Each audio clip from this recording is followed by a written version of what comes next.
South ఇండియాలోనే అతి తక్కువ ధరలకి రత్నాలను అందించే ఏకైక సంస్థ 6JVR. నమస్తే, welcome to Suman TV news. నేను మీ సాయి. ఆంధ్రప్రదేశ్లో కడప రాజకీయాలు రోజు రోజుకి మరింత హీట్ని పెంచుతున్నాయి. షర్మిల ఎంట్రీతో కడపలో పూర్తిగా రాజకీయ సమీకరణాలన్నీ కూడా చర్చకు వస్తున్నటువంటి పరిస్థితి. వాదోపవాదాలతో విమర్శలతో అటు వైసీపీ షర్మిల మధ్య తీవ్ర స్థాయిలో అక్కడ రోజుకొక రాజకీయ వేడైతే కొనసాగుతుంది. ప్రస్తుతం షర్మిల పులివెందులకు కూడా అడుగుపెట్టి అక్కడ కూడా తన పదునైనటువంటి మాటలతో ప్రచారాన్ని కొనసాగిస్తున్నారు. అదేవిధంగా కడప ఎంపీ సీటుకు సంబంధించి కూడా ఇలాంటి షర్మిల దూకుడును చూసి ఎంపీ సీటుకు సంబంధించి కూడా మార్పు చేర్పులు ఉంటాయేమో అనేటువంటి ఒక ప్రశ్న కూడా తలెత్తుతుంది. దీనికి సంబంధించి మనం మాట్లాడదాం. మనతో పాటు Suman TV news chief editor Keshav గారు ఉన్నారు. సార్ నమస్తే. సో కడప రాజకీయాలను ఎలా చూడొచ్చు అంటారు సార్? షర్మిల ఎంట్రీ, సునీత వాదోపవాదాలు, ఆమె మాట్లాడుతున్నటువంటి తీరు, షర్మిల చేస్తున్నటువంటి విమర్శలు, కౌంటర్గా వైసీపీ చేస్తున్న విమర్శలు, తాజాగా పులివెందులలో తన తండ్రి నియోజకవర్గమైనటువంటి గతంలో అక్కడ కూడా ప్రచారం మొదలుపెట్టడం ఎలా చూడొచ్చు అంటారు?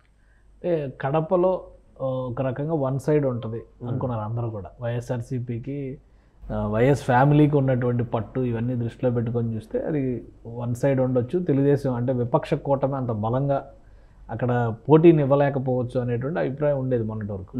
కానీ ఇప్పుడు షర్మిల ఎంట్రీ తర్వాత కాంగ్రెస్ పార్టీ నుంచి ఆమె రాజకీయం మొదలుపెట్టిన తర్వాత జరిగినటువంటి పరిణామాలు కొంత ఇబ్బందికరమైనటువంటి పరిణామాలుగా కనిపిస్తున్నాయి. అలానే డిఎల్ రవీంద్రారెడ్డి లాంటి నాయకులు కూడా అటు విపక్ష కూటమికి మద్దతు పలుకుతూ చేసినటువంటి స్టేట్మెంట్స్ ఇవన్నీ కూడా కడప రాజకీయాల్లో కొన్ని హైలైట్స్గా మనం చూడాల్సి ఉంటుంది. ఇప్పుడు షర్మిల నేరుగా సొంత గడ్డ పులివెందుల్లోనే ప్రచారాన్ని మొదలుపెట్టారు.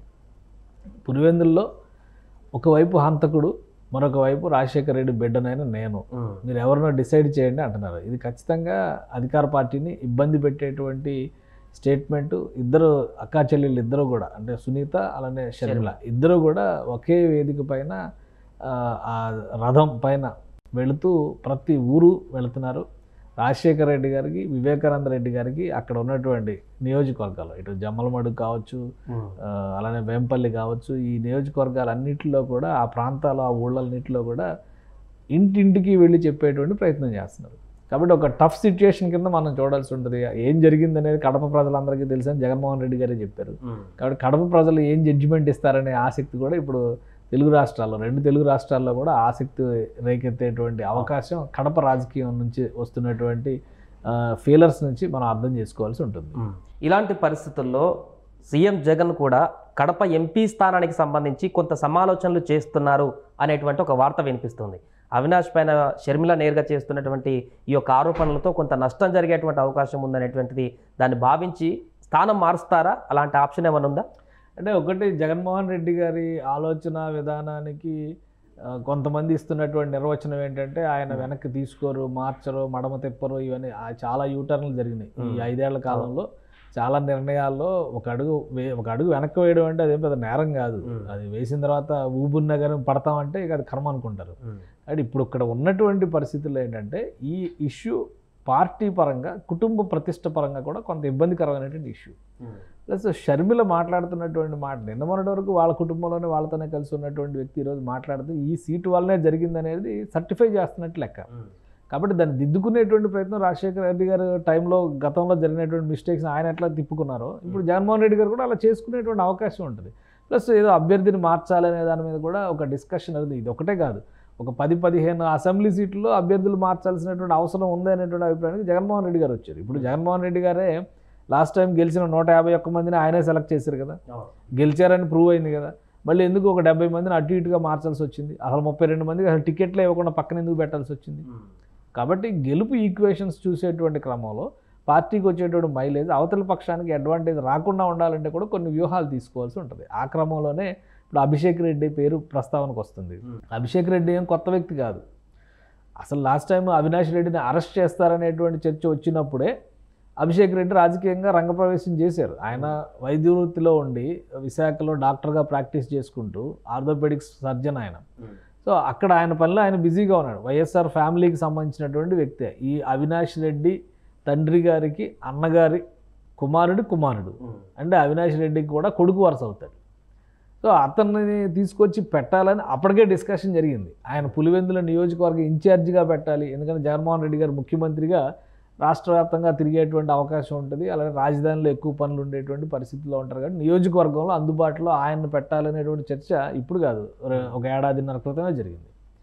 సో ఇవన్నీ ఇప్పుడు జరుగుతున్నటువంటి పరిణామాలన్నీ చూసిన తర్వాత వైఎస్ఆర్ ఫ్యామిలీలో వచ్చినటువంటి ఈ చీలిక వలన ప్రతిపక్షాలు లాభపడకూడదు అనేటువంటి ఉద్దేశంతో ఒక మార్పు చేయాలని ఆలోచన చేస్తుంటే ఒక సమాచారం వచ్చింది. బట్ అది ఎంతవరకు నిజమవుతుందో చూడాలి. ఎందుకంటే ఇంకో 3-4 ఎంపీ సీట్లలో కూడా మార్పు తప్పదంటున్నారు. అక్కడ ఉన్నటువంటి బలాబలాలు రీచే కానీ ప్రత్యర్థుల్ని దృష్టిలో పెట్టుకొని మార్చాల్సినటువంటి ఈక్వేషన్స్ రీచే కానీ ఇంకో 3-4 చోట్ల ఎంపీ సీట్లు మార్చొచ్చు, ఒక 10 చోట్ల అసెంబ్లీ సీట్లు మార్చొచ్చు అని. కాబట్టి కడపను కూడా అందులో మినహాయింపుగా చూడాల్సినటువంటి అవసరం ఏమీ లేదు. ఇప్పుడు అవినాష్ రెడ్డి గారు దోష నిర్దోష అనేది కోర్టులు నిర్ణయిస్తాయి, చట్టపరంగా చూసుకునేటువంటి అంశం అది. ఇక్కడ ప్రజాస్వామ్యంలో ఓటు అనేది ఎన్నికల ప్రక్రియ అనేది చాలా కీలకమైనటువంటి అంశం. ఇక్కడ ఒకవేళ ప్రతికూలత ఎదురైంది అనుకో ఆ సమస్య ఇంకా పెద్దది కదా. ఒకవేళ జగన్మోహన్ రెడ్డి గారు ప్రభుత్వం ఓడిపోయింది అనుకుందాం, కూటమి ప్రభుత్వం వచ్చింది అనుకుందాం, రేపు సిబిఐ ఎంక్వైరీ అంటే ఇప్పుడు సిబిఐ ఎంక్వైరీ నడుస్తున్నా కానీ అసలు సిబిఐ కూడా ఆయన అరెస్ట్ చేసేటువంటి పరిస్థితుల్లోకి వెళ్ళలేదనేదే కదా వీళ్ళు చేస్తున్నటువంటి విమర్శ. 5 ఏళ్లుగా ఆయన యథేచ్ఛగా తిరుగుతున్నారు, కానీ నేరస్తుడు అని చెప్పడానికి కావాల్సిన ఆధారాలు పకడ్బందీగా ఉన్నాయి. అధికారాన్ని అడ్డం పెట్టుకొని మా అన్నయ్య సహకరిస్తున్నాను కదా వాళ్ళు చేస్తున్న విమర్శ, కాబట్టి దానికి మద్దతు ఇచ్చినట్టు అవుతుంది కదా. కాబట్టి మార్పులు చేర్పులు ఏమైనా చేయాల్సినటువంటి పరిస్థితి వస్తే కడప పార్లమెంటు సీట్ ఏమి మినహాయింపు కాదు, మార్చడానికి అవకాశం ఉండొచ్చు. అవినాష్ రెడ్డిని మార్చినంత మాత్రాన ఆయన దోషి అయిపోతారనుకోవడం పొరపాటు, అది చట్ట ప్రకారం జరగాల్సినటువంటి ప్రక్రియ. ఇంకొక విషయం ఏంటంటే కుటుంబ పరంగా ఒక రకమైనటువంటి స్పర్ధ నడుస్తుంది. ఇప్పుడు వైఎస్ ఫ్యామిలీలోనే 2 రకాల కుటుంబాలు ఉన్నాయనేటువంటి విషయం ఈ మధ్యకాలంలోనే ప్రజలకు తెలిసింది. ఇప్పుడు వైఎస్ఆర్ ఫ్యామిలీ అనగానే అంతా ఒకటే అనేది రాజశేఖర రెడ్డి గారు ఉన్నంత వరకు అందరూ భావించినటువంటిది. కానీ ఇప్పుడు వైఎస్ఆర్ ఫ్యామిలీలో 2 వర్గాలు ఉన్నాయి. సో దానిలో మరింత చీలిక వర్గంగా ఇప్పుడు షర్మిలను కానీ సునీతను కానీ చూడాల్సినటువంటి పరిస్థితి వచ్చింది. జనం ఎటువైపు ఉంటారు అనేటువంటి చర్చ కంటే ముందు వైఎస్ఆర్ ఫ్యామిలీలో ఉన్నటువంటి ఐక్యతని చాటుకోవాల్సినటువంటి అవసరం ఉంది. కుటుంబం ఇప్పుడు అవినాష్ రెడ్డిని కనుక ముందే ఉంచితే కుటుంబానికి సంబంధించినటువంటి చర్చ మరింత ఎక్కువ ప్రజల్లోకి వెళ్ళేటువంటి అవకాశం ఉంటుందని జగన్మోహన్ రెడ్డి గారు కూడా భావించవచ్చు. సో ఈ క్రమంలో ప్రత్యామ్నాయ ఏర్పాట్లలో భాగంగా చూడొచ్చు. అయితే ఒకటి ఈ విషయంలో వైఎస్ షర్మిలని ఒక రకంగా ఆమె కాంగ్రెస్ పార్టీకి జవసత్వాలు తీసుకురావడంలో కీలక పాత్ర పోషిస్తుందన్న విషయాన్ని అర్థం చేసుకోవాలి. రాయలసీమలో ప్రధానంగా వైఎస్ఆర్సీపీకి పట్టుంది రాయలసీమలో అనేటువంటి అభిప్రాయం అందరికీ తెలిసిందే. లాస్ట్ టైం ఓడిపోయినటువంటి సందర్భంలో కూడా ఎక్కువ సీట్లు రాయలసీమలోనే గెలుచుకోగలిగింది వైఎస్ఆర్ కాంగ్రెస్ పార్టీ. ఇప్పుడు షర్మిల ఎంట్రీ వలన ఆ ప్రతిష్టకి ఆ పట్టుకి భంగం కలుగుద్దేమో అనేటువంటి ఆందోళన జగన్మోహన్ రెడ్డి గారికి కూడా ఉండొచ్చు. అది ఒక కడప జిల్లాకే పరిమితం అవుతుందా? ఇప్పుడు కొన్ని సర్వేల్లో చూస్తే కడప కర్నూలు జిల్లాల్లోనే కొంచెం గట్టి పోటీ ఉండేటువంటి విపక్షాలు బలపడుతున్నటువంటి పరిస్థితి వస్తుంది అనేది కొన్ని సర్వేలను బట్టి అర్థమవుతుంది. సో ఈ లెక్కలన్నీ వేసుకున్న తర్వాత సొంత ఇల్లు చక్కదిద్దుకోవడం తప్పేం కాదు కాబట్టి జగన్మోహన్ రెడ్డి గారు దిద్దుబాటు చర్యల్లో భాగంగా మార్పులు చర్యలకు శ్రీకారం చుట్టిన ఆశ్చర్యపోవాల్సినటువంటి అవసరం. ఒకవేళ కడప స్థానం మార్చేటువంటి ఆప్షన్ ఏమన్నా చూస్తే వైసీపీ షర్మిల చేస్తున్నటువంటి కౌంటర్లకు ఇంకా పూర్తిగా వాళ్ళు చేసినటువంటి ప్రచారానికి ఇంకా బలం చేకూరినట్టు అవ్వదంటారా? అంటే బలం ఏ విధంగా చేకూరినట్టు? ఇప్పుడు నేను ఇందాక అంటుంది అదే, అవినాష్ రెడ్డి ఆ కేసులో దోష నిర్దోష అనేది తేల్చాల్సింది షర్మిల కాదు, కోర్టులు తేలుస్తాయి. కోర్టులో ఇప్పటివరకు జరిగినటువంటి ఆర్గ్యుమెంట్స్ కానీ పెట్టినటువంటి డాక్యుమెంట్స్ కానీ అక్కడ జరిగినటువంటి సంఘటనకి సంబంధించినటువంటి ఆధారాలు కానీ చూడాలి. నేర నిరూపణ చేసేటువంటి ఆధారాలుగా అయితే కొన్ని ప్రశ్నలు ఉన్నాయి, సమాధానం చెప్పాల్సినటువంటి కొన్ని ప్రశ్నలు ఉన్నాయి కాబట్టి ఆ ప్రశ్నలపైన కొన్ని అనుమానాలు ఉన్నాయి కాబట్టి ఆ అనుమానాలని అవతల పక్షం తమకు అనుకూలంగా చెప్తుంది, ఈ పక్షం తమకు అనుకూలంగా చెప్పుకుంటుంది. సో ఈ క్లారిఫికేషన్స్ అన్నీ ఇవ్వాల్సింది కోర్టులు. ఆయనను పోటీ నుంచి తప్పించినంత మాత్రానో పక్కకు జరిపినంత మాత్రానో నష్టం జరిగిపోతుంది అనుకోవడం అనేది అవివేకం.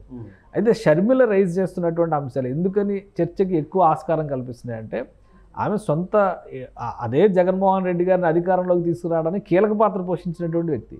ఆమె చేసినటువంటి పాదయాత్ర దగ్గర నుంచి ఆమె కుటుంబం, ఇప్పుడు ఆమె తల్లి గారిని అడగాలి, జగన్మోహన్ రెడ్డి గారిని ఆశీర్వదించారు అధికారంలోకి మళ్ళీ రావాలని, షర్మిల గారిని ఆశీర్వదించారు నువ్వు అనుకున్నది సాధించాలనో లేదంటే కడపలో గెలవాలనో లేదా పీసీసీ చీఫ్గా విజయం సాధించాలని ఏదో చెప్పారు కదా.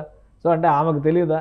ఆమెకేమో 2 పిల్లల పైన అంత అపేక్ష ఉండొచ్చు, కానీ రాష్ట్రంలో ఒక సమస్య ఇంత పెద్ద చర్చకి కారణమవుతున్నటువంటి అంశానికి సమాధానం కనుక్కోవాలనేటువంటి ఆలోచన ప్రజల్లో కూడా ఉంటుంది కదా. కాబట్టి ఇవన్నీ కూడా కోర్టులు డిసైడ్ చేయాల్సినటువంటి అంశాలు. రాజకీయంగా చేసేటువంటి విమర్శలు రాజకీయంగా మాత్రమే ఉంటాయి. ఇప్పుడు రాజకీయంగా గెలవడం అనేది జగన్మోహన్ రెడ్డి గారికి ప్రాధాన్యమైనప్పుడు షర్మిల చేస్తున్నటువంటి ఈ వీధి యాత్ర వల్ల నష్టం ఎక్కువ జరుగుతుంది. సొంత ఇలాకాలో తిరుగుతున్నారు కదా. పులివెందులలో తెలుగుదేశం పార్టీ కూటమి నాయకులు కూడా అంత ఇదిగా తిరుగుతున్నటువంటి పరిస్థితి లేదు. సో అంత బలంగా క్యాన్వాసింగ్ చేస్తున్నారు. ఎందుకు అంటే ఆ కుటుంబం నుంచి వచ్చిన వ్యక్తి కాబట్టి ఆ కుటుంబానికి పట్టున్నటువంటి ప్రాంతాలు తెలుసు, ఆ కుటుంబానికి ఆలంబనంగా నిలిచినటువంటి కుటుంబాలు తెలుసు. సో వాళ్ళందరినీ కలుపుకుని వెళ్ళేటువంటి ప్రయత్నం చేస్తే రేపు జగన్మోహన్ రెడ్డి గారి బలం సగం అవ్వచ్చు. అవుద్దని కాదు, అవ్వచ్చు, అయ్యే అవకాశాలు ఉండొచ్చు. ఇప్పుడు కాకపోతే కాంగ్రెస్ పార్టీ చెప్పినట్టుగా 2028-29 నాటికి మేము బలపడతాం అంటున్నారు.